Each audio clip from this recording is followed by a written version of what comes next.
It's now time for Who's with Whitney, and today we are highlighting a woman entrepreneur, Angie Russell. How are you? Good, how are you? Good, so tell us a little bit about your business. Well, I own a closed captioning business, so we do closed captioning and subtitles for the video industry. Now, within that also includes transcription, and also includes translation, voiceovers, and audio description for the blind. So there is a lot going on in your business. Yes. So for all the folks at home, I love supporting women entrepreneurs. For one, I'm a woman entrepreneur. Yes, but tell us some of the biggest lessons you've learned in your career.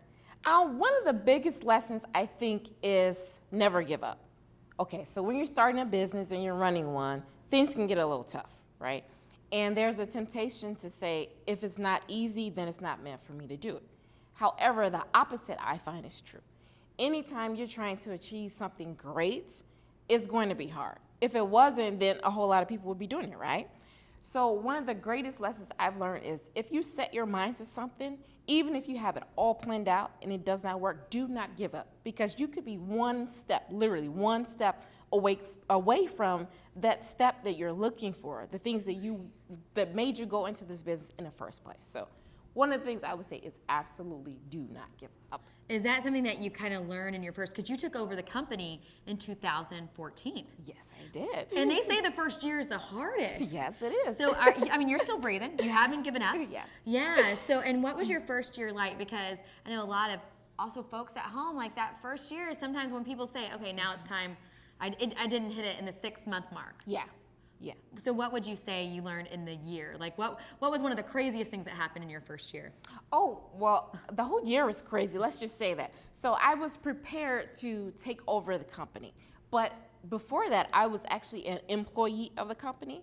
So to go from an employee to an owner is a totally different thing. Okay, you have to change your mindset.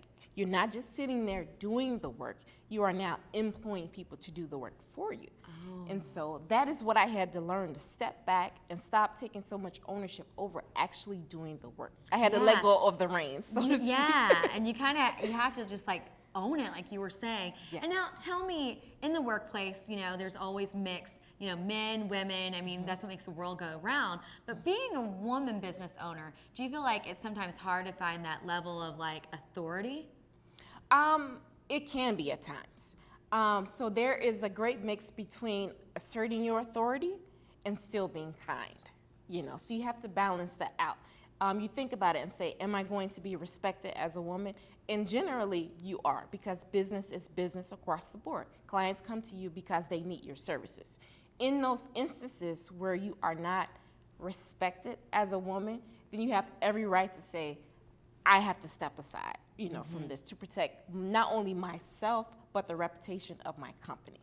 I love that. Great wisdom, great words from Angie Russell. So thanks so much for coming on. You're welcome. Thanks for having me.